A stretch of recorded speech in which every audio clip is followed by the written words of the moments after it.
Friends, मैं शिवनी जैन आपका स्वागत करता हूं आपके अपने यूट्यूब चैनल पर। दोस्तों, आज की वीडियो यहां पर जो है जीएसटी में लेटेस्ट असेसमेंट ऑर्डर को लेकर है। फाइनेंशियल ईयर 17, 18, 18, 19, 19, 20, 20, 21 4 साल के लिए काफी बड़ा रिलीफ वाला ऑर्डर आया है। इसमें जो है कुछ यूनिक पॉइंट्स भी हैं, तो जब आपने नोटिस के रिप्लाई कर रहे होंगे, अगर आप अपील में जा रहे होंगे, दोनों केस में यहाँ पर जो है आपको इससे काफी हेल्प मिल जाएगी। वीडियो को पूरा एंड तक देखिएगा और इस वीडियो को शेयर जरूर कीजिएगा। दूसरा, यहाँ पर इस वाले जजमेंट ऑर्डर की सॉफ्ट कॉपी जो है आप ऑनरेबल कोर्ट की वेबसाइट पर जाकर डायरेक्ट डाउनलोड कर सकते हैं। यहाँ पर जो है आप पेटिशन के नेम से सर्च कर लीजिएगा, वहां से आपको डाउनलोड करने के लिए मिल जाएगी। यहाँ पर जो है इस वाले केस में जो है कुछ यूनिक पॉइंट्स भी हैं। जीएसटी में आईटीसी क्लेम को लेकर भी बड़ी रिलीफ यहाँ पर प्रोवाइड की गई है।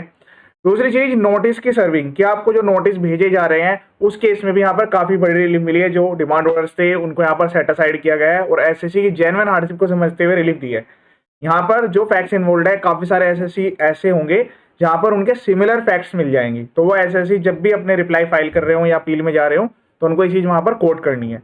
इसी टाइप के काफी सारे जजमेंट वीडियोस मेरे यूट्यूब चैनल पर अवेलेबल है, आप वीडियो देख सकते हैं। आपको 100% कुछ ना कुछ नया सीखने के लिए मिलेगा। हर टाइप के नोटिस के रिप्लाई, सेक्शन 16 सबसेक्शन 4 हो, GST backdate cancellation, supplier default, fraud ITC allegation, सबके लिए यहाँ पर जो है ड्राफ्ट फॉर्मेट्स अवेलेबल हैं। वीडियो के डिस्क्रिप्शन में से आप उनको डायरेक्ट करके डाउनलोड करके अपने अकॉर्डिंग मॉडिफाई भी कर सकते हैं।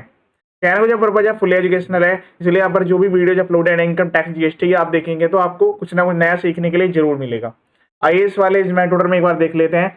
फाइनेंशियल ईयर 17-18 के लिए यहाँ पर रिक्वेस्ट की गई है कि जो DRC 07 डिमांड ऑर्डर पास किया गया इस पर्टिकुलर डेट में, उसको क्वैश किया जाए, क्योंकि जो ऑर्डर है ये ऑर्डर पास किया गया है इस सिचुएशन में जो कि प्रॉपर लॉ के अकॉर्डिंग में पास नहीं किया गया, क्योंकि केस की या सर्कमस्टांसेस की जो भी प्रॉपर रिक्वायरमेंट्स थी वो यहाँ पर फुलफिल नहीं हुई है। इसी तरीके से यहाँ पर 18-19 के लिए भी रिक्वेस्ट की गई है कि पर्टिकुलर ऑर्डर है इसको जो है क्वैश किया जाए 19-20 के लिए और 20-21 के लिए। ठीक है, अब यहाँ पर ये 4 अलग अलग रिट पिटीशन फाइल हुई, लेकिन कॉमन फैक्ट्स होने की वजह से कॉमन ऑर्डर यहाँ पर पास किया गया है। असेसमेंट ऑर्डर अंडर सेक्शन 63, तो सेक्शन 63 में जो है स्क्रूटनी ऑफ रिटर्न्स यहाँ पर किया गया, स्पेसिफिक असेसमेंट इसमें कवर किए गए। ठीक है, इसके केस में यहाँ पर जो है एसएससी ने रिट पिटीशन फाइल किया है। अब यहाँ पर ये प्रैक्टिकल इशू इन्वॉल्व आ रहा है। क्या जीएसटी रजिस्ट्रेशन जो था वो एसएससी का रेट्रोस्पेक्टिव कैंसिल कर दिया था। अब तक वहां पर वो एसएससी जा रहे थे जिनके केस में जो है जिन्होंने आईटीसी क्लेम किया हुआ था और उनके पास जो है नोटिस आते थे कि जी आपने जिससे बाय किया है उसका जीएसटी कैंसिल है बैकडेट से। अब की बार यहाँ पर इस केस में जो है जिसका जीएसटी बैकडेट से कैंसिल है वो यहाँ पर जो है ऑनरेबल कोर्ट के बिफोर जाकर उन्होंने अपने सबमिशंस दिए हैं, क्योंकि देखिए यहाँ पर जो है इनको भी प्रॉब्लम आया इससे, और जो जिसको इन्होंने सप्लाई की थी गुड्स की या सर्विस की उनको भी काफी प्रॉब्लम्स आ रही है, क्योंकि उनके पास भी सबके पास यहाँ पर नोटिस जा चुके होंगे।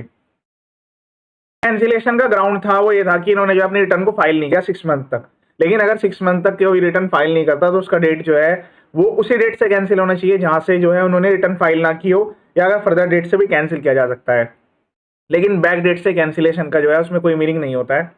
Bye asserting that the petitioner was unaware of the issuance of notice, यहाँ पर जो है अब ये बात की गई है कि जो पेटिशनर है उनको इसके बारे में कोई नॉलेज नहीं थी कब इनको जो है नोटिस इशू किए गए, कब इनके पास जो है सोकोज नोटिस आए, क्योंकि जो डॉक्यूमेंट्स हैं ये अपलोड किए गए थे by creating a temporary ID. ये नंबर तो कैंसिल था, एक टेम्परेरी आईडी क्रिएट करके उस पर इन्होंने नोटिस यहाँ पर भेज दिए, इसीलिए यहाँ पर ये रिट पिटीशन फाइल की गई है।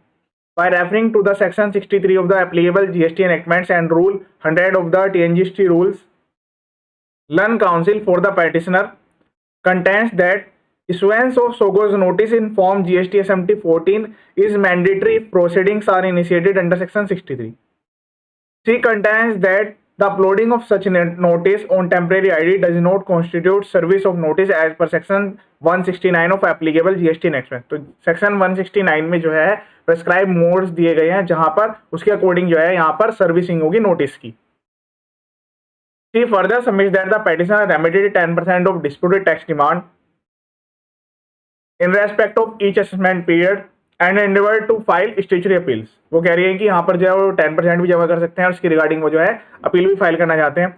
सच appeals could not be filed because of creation of temporary ID, लेकिन ये अपील कैसे क्रिएट की जाए क्योंकि इनके नाम पे जो है टेम्परेरी आईडी क्रिएट करके और उस पर यहाँ पर नोटिस भेज दिए गए।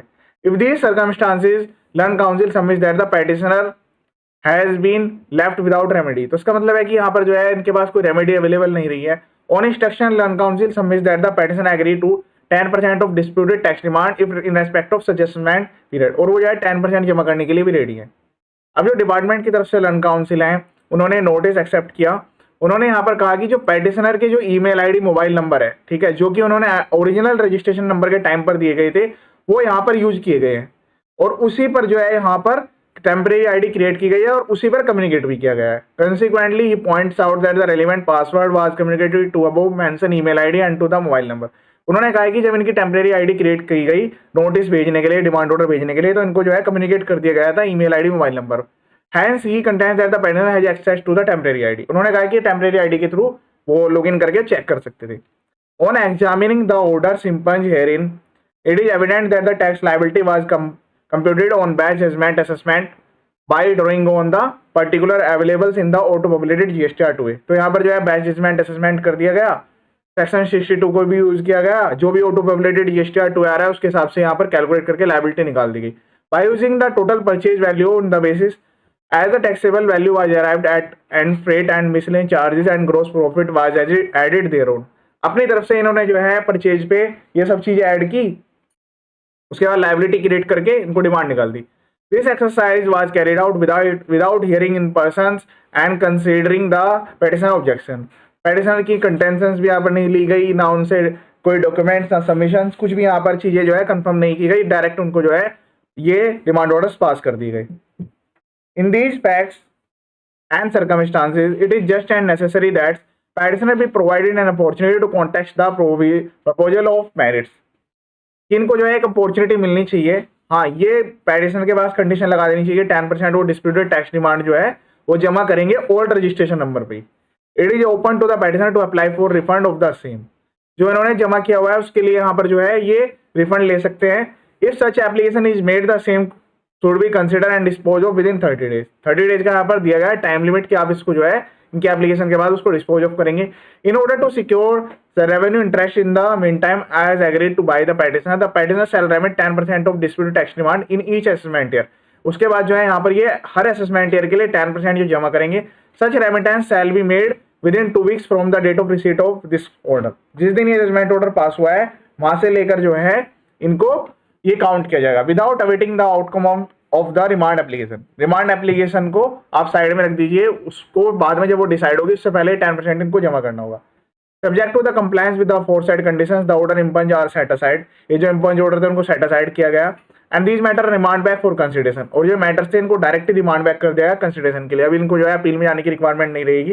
Petitioner is permitted to submit the reply to the show cause notice within period of 2 weeks.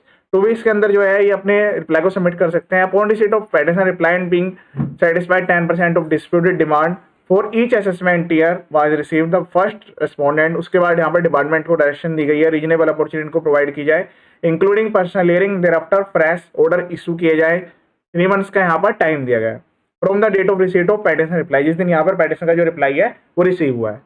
तो इस तरीके से यहाँ पर पिटिशन में काफी बड़ी रिलीफ प्रोवाइड की गई है। 17, 18, 18, 19, 19, 20 के जो भी केस है, एक तो ईमेल आईडी मोबाइल नंबर की यहाँ पर जो कम्युनिकेशन है कि इस पर टेम्परेरी आईडी जनरेट कर दी गई। दूसरा सबसे बड़ा पॉइंट आता है कि 2A के बेस पर यहाँ पर आउटपुट लायबिलिटी क्रिएट की जा रही है। तो ऐसे जो भी केसेस हैं जहाँ पर 2A के बेस पर डिमांड निकाल दी गई है वहाँ पर ये वाला जजमेंट काफी रिलीफ प्रोवाइड करेगा। आपको ये उस वाले जजमेंट को वहाँ पर कोट जरूर करना है। और यहाँ पर जो वीडियो अपलोडेड है इनकम टैक्स GST की, आप वीडियो देख सकते हैं। आपको 100% कुछ ना कुछ नया सीखने के लिए मिलेगा। ये वीडियो देखने के लिए थैंक यू सो मच।